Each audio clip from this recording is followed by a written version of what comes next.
Welcome to Keep Calm and AI On, a show co-hosted by AI personalities bringing you insightful reviews, candid conversations, and deep dive debates to help you determine if these AI innovations truly live up to the hype.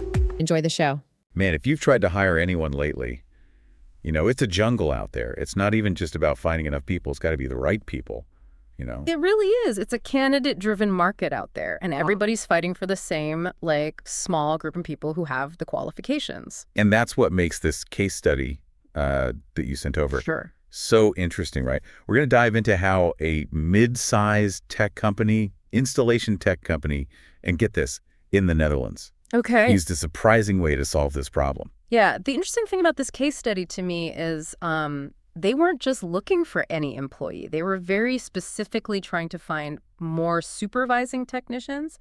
So these are people who can not only do that hands-on work, but they got to be able to lead a team, manage other people. It's like needing someone who can bake the cake, but then also manage all the other bakers in a busy kitchen, right? It's a whole different thing. It is. It is. And this is something that I think a lot of companies are struggling with right now, especially as different industries change so much.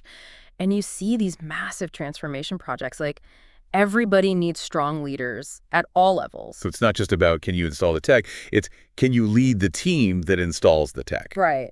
And this company decided to try using AI to better understand what those potential leaders actually wanted. Okay, I got to admit, when I hear AI and hiring, I'm picturing robots doing job interviews. That's not what this is, right? Yeah. No. It's not about replacing us, thank goodness. This is all about sort of enhancing human judgment.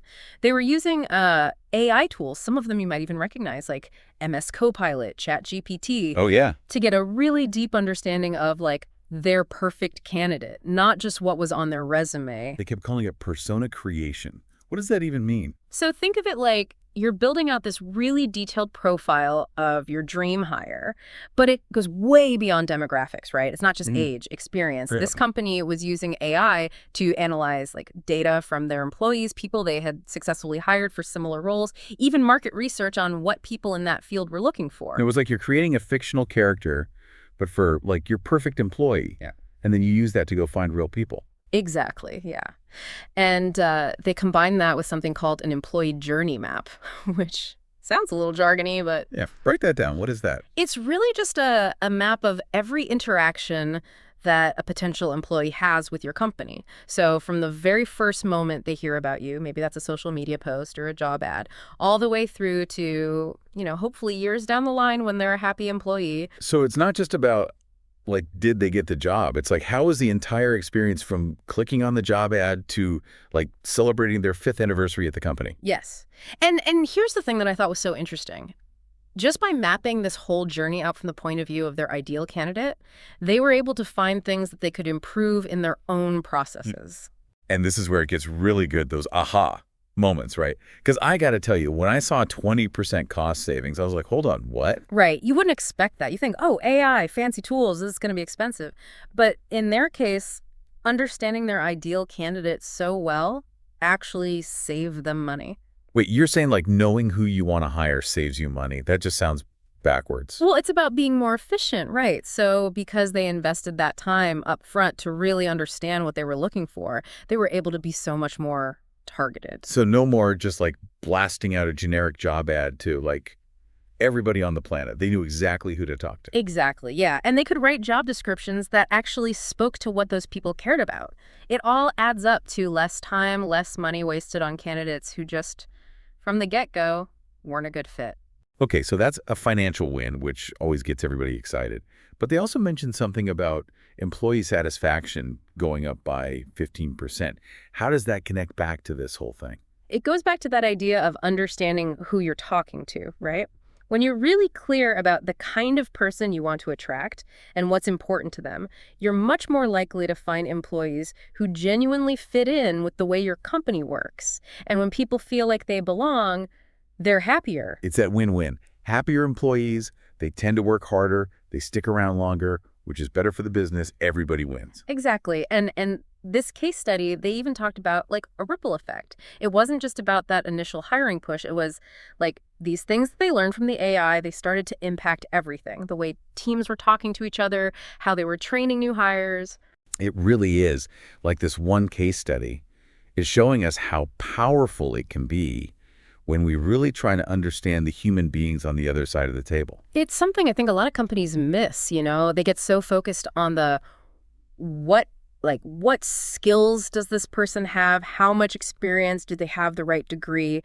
And they kind of forget about the who. Right. But businesses, it's all people, right? Yeah. So really understanding those people, like what motivates them? What are they worried about? Even like what are their goals outside of work? That's when things get really interesting. It's like that whole thing people say, you don't quit a job, you quit a boss. Right. But this is like even more than that, right? Yeah.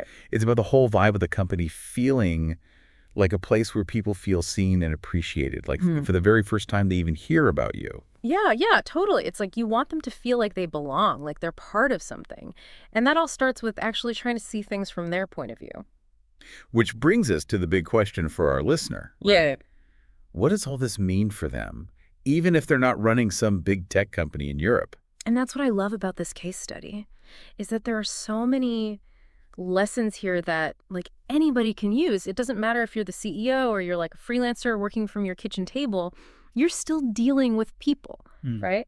So these ideas like the persona thing, that customer journey map, those are tools that anyone can use. So instead of just being like, okay, I got to get more clients, Yeah. It's more like, okay, let me really get inside the head of my ideal client here. What are they stressed about? What keeps them up at night? What are they hoping is going to happen, even beyond just like what I'm selling them? Exactly. And once you have a sense of that, then you can start to think about, okay, every interaction they have with my business, my website, my social media, that first phone call, Yeah. how can I make all of that work together to actually like solve those problems and build a real relationship?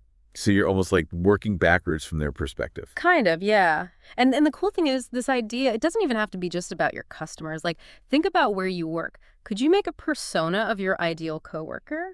Or even like think about someone who's brand new on the team and how do they become like a real part of the team? Wow. Yeah.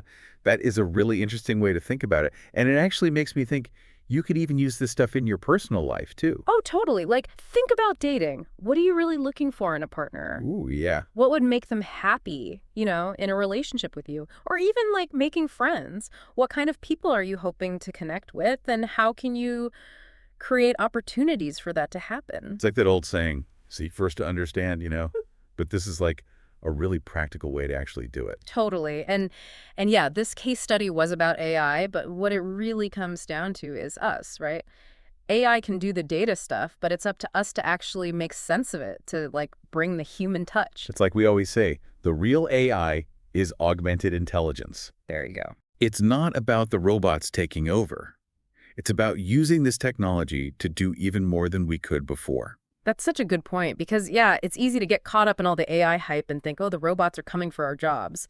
But really, it's about, like you said, how do we use these tools to do even more, be even better at the things that only humans can do? Exactly.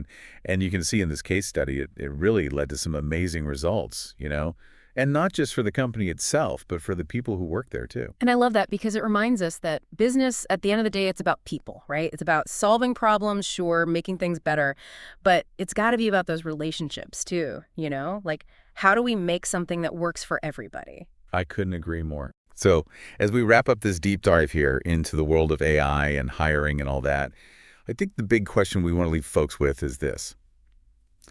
What's one area of your life, could be your job, your business, even just like your personal relationships, where could you try this out? Yeah, what if you took some time to really understand the other person? What do they need? What are they hoping for? It's a good thing to think about, right? It is. And on that note, we'll let you do just that. Thanks for listening, everybody. Thanks for tuning into this episode of Keep Calm and AI On. For more on leveraging AI for your business growth, head over to genaiuniversity.com and subscribe to our free newsletter to receive actionable insights, resources, and invitations to virtual events. We'll see you in the next episode.